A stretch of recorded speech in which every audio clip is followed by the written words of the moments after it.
Mangrove adalah hutan yang tumbuh di air payau dan dipengaruhi oleh pasang surut air laut. Hutan ini tumbuh khususnya di tempat-tempat di mana terjadi pelumpuran dan akumulasi bahan organik. Fungsi ekologis dan fungsi ekonomis dari mangrove. Yang pertama, fungsi ekologis.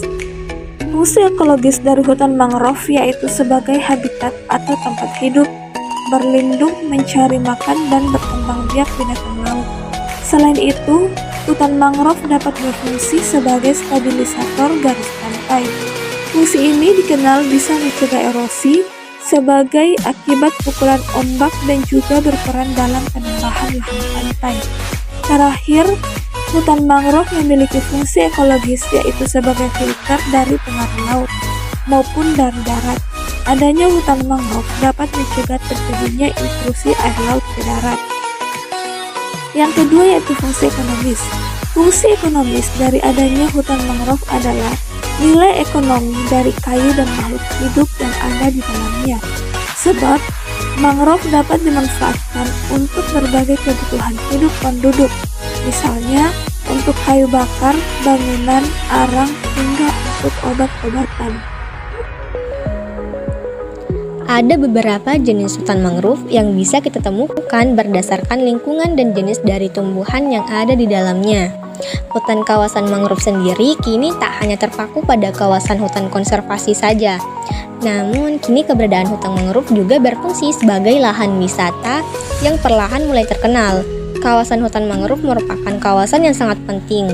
Namun, tak dapat dipungkiri bahwa kawasan hutan yang satu ini juga menghadapi berbagai macam jenis masalah. Ada beberapa upaya yang bisa dilakukan seperti yang ditampilkan pada video, yaitu menanami daerah-daerah di sekitar pantai yang memiliki peluang besar ancaman kerusakan. Pada upaya yang satu ini, peran serta dan campur tangan manusia memang sangatlah penting, karena manusia merupakan salah satu faktor utama yang berhadapan langsung dengan berbagai kerusakan kawasan hutan mangrove. Dengan upaya penanaman ulang ini akan memungkinkan untuk menjaga dan melestarikan kawasan tersebut. Selain itu dapat juga dilakukan dengan restorasi kawasan mangrove, perluasan kawasan hutan mangrove, edukasi masyarakat tentang mangrove, serta perbaikan lingkungan hutan.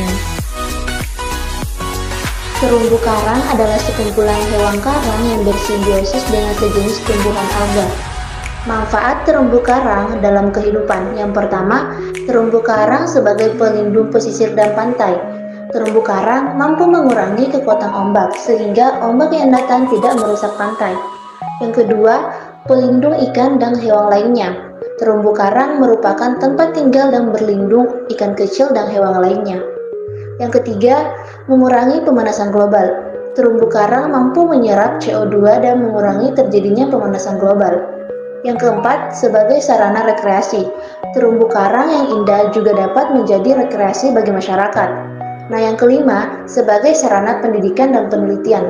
Terumbu karang dapat dimanfaatkan sebagai sarana pendidikan dan juga penelitian. Dampak dari kerusakan terumbu karang. 1. Abrasi. Jika terumbu karang rusak, maka gelombang laut dapat langsung menghantam pantai, sehingga dapat terjadi abrasi. 2. Hilangnya habitat ikan. Ikan-ikan kecil tidak lagi mempunyai habitat untuk tinggal dan berlindung dari predator. 3. Kehilangan potensi ekonomi. Terumbu karang yang merusak menyebabkan hilangnya potensi ekonomi dari sektor pariwisata. Ada beberapa upaya untuk menjaga terumbu karang. Yang pertama, menjaga kebersihan sungai dan pesisir pantai dari sampah. Kedua, mencegah terjadinya erosi.